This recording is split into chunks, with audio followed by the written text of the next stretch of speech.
You know you're praying for me in this ministry. It means so much.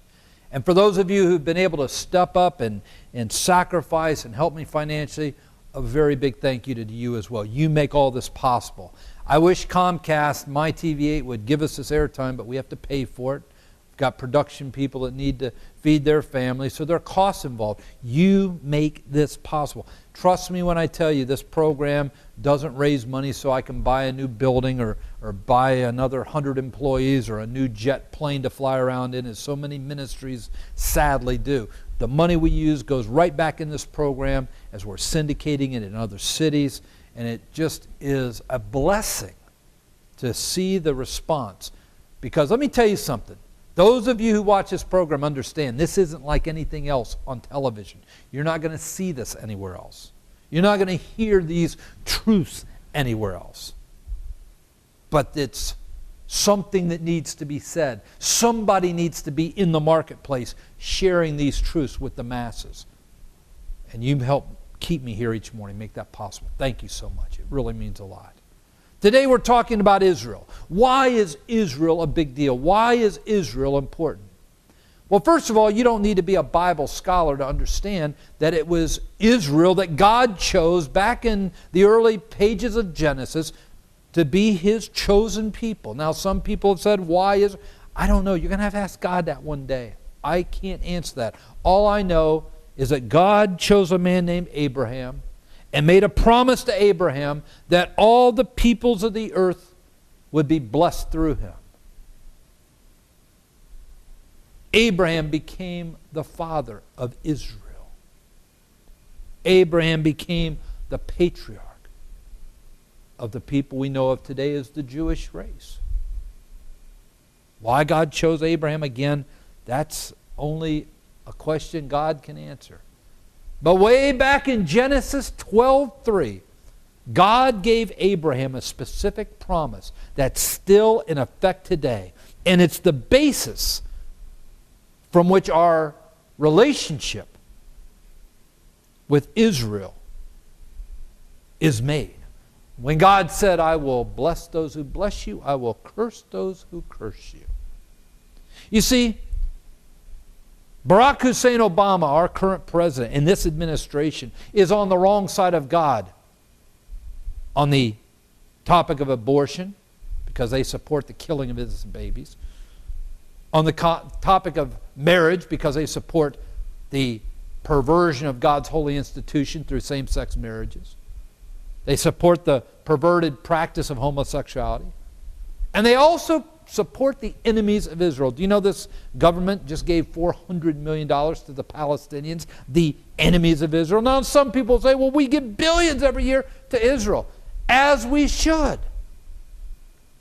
From a pure political standpoint, it's the only democracy in that part of the world. But from a purely spiritual standpoint, which is where I'm coming from, if we want the blessings of God and not the cursings of God, we need to be the friend of Israel, not the friends of Israel's enemies, as this current administration is. People say, well, what about the Palestinians? Well, what about the Palestinians? Anyone who seeks to give the land of Israel to anybody, the Palestinians or anybody, is on the wrong side of God. You go through the Bible and you will understand that God Himself gave that land to the children of Israel. For us or anyone to step in and try to give even an inch of that land to someone else is to go against God. I've always wondered, why do the Palestinians need the land God gave to Israel? Why don't they go to Egypt or any of these surrounding countries, Jordan or any of the surrounding countries, and settle there with their Arab brothers? Why do they want the land that God gave to Israel? That's a legitimate question. The recent international incident where Israel killed some Turkish people on the flotilla that was taking supposed humanitarian aids into Gaza. Don't forget, it was from Gaza that rockets were being launched into Israel a year ago and killing innocent Israelis. So they have every right to defend themselves. And they have every right to inspect any type of supplies going into the Gaza Strip to the Palestinians to make sure that it truly is humanitarian supplies and not supplies of war that are going to be used against Israel. And for us to support the Palestinians, for us to support any plan of quote-unquote peace, peace sounds like a great idea, but you know what it takes to have peace? The Palestinians don't want peace. They are on the record. They only want the annihilation and the absolute destruction of the Israeli people and the Israeli state. Ahmadinejad in Iran, same thing. Israel is surrounded by people who want to see her destroyed. Israel has every right and responsibility to defend itself, even if that means killing those who oppose them in the process. And this nation, to not support and defend Israel at every turn, is on the wrong side of God. Again, the Bible is very clear. Do we want the blessings of God or the cursings of God? Now some people say, well, Israel's just a state. It's just a people group. What about the Jews? Aren't they going to hell too because they deny Jesus?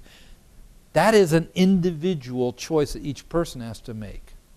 And yes, any Jewish person, and I'm going to look right in this camera and say something that many people don't want to hear, but you either believe this book or you don't. And if you believe it, you believe all of it, all 66 books. And in these 66 books, God clearly plays out the plan of redemption. And that plan goes through His Son, Jesus Christ, the Messiah. And those who reject the Messiah, those who reject Jesus Christ, will die in their sins and burn in hell, just as anyone will.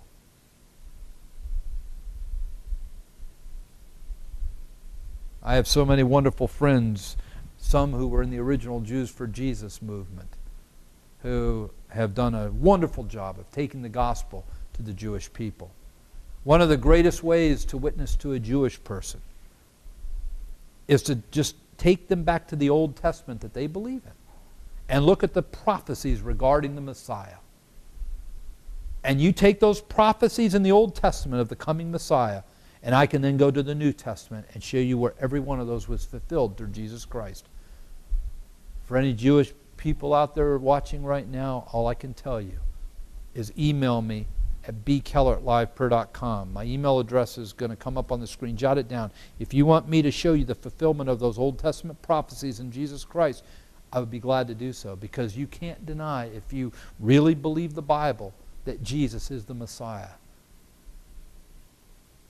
But as a nation, we have every right and responsibility to support and befriend the Jewish people and support them and do everything we can to be a good friend and ally. That is, if we want the blessings of God and not the cursings of God. Genesis 12:3 is still in effect today. All right, we've got one more break. When we come back, it's our time of prayer. It's my time to pray for you and believe God for your needs. And I want to specifically today pray for Israel and pray for any of our Jewish friends watching today. Stay tuned for more live prayer. Now you can be part of this great movement to turn this nation back to God and biblical truth. One way you can help is by donating your old gold and jewelry to goldforsouls.com. Goldforsouls.com was set up to make it easy for people like you to give to support this great effort. It works much like the other popular sites where you can send in your old gold and jewelry, except instead of getting a check back for a fraction of the value of the items you send in, we will send you a donation receipt for the fair market value of your jewelry. For example, if you send one of these many popular companies $100 worth of jewelry, you'll get back a check for around $10. By donating your valuables to goldforsouls.com, we will send you a donation receipt that you can write off your taxes for the full $100. What you donate to goldforsouls.com will not only get you a tax-deductible donation receipt for the fair market value of your gold and jewelry, but it will pay you eternal dividends, since the funds will be used to help lead this nation back to God and biblical truth and the souls of men to faith in Jesus Christ.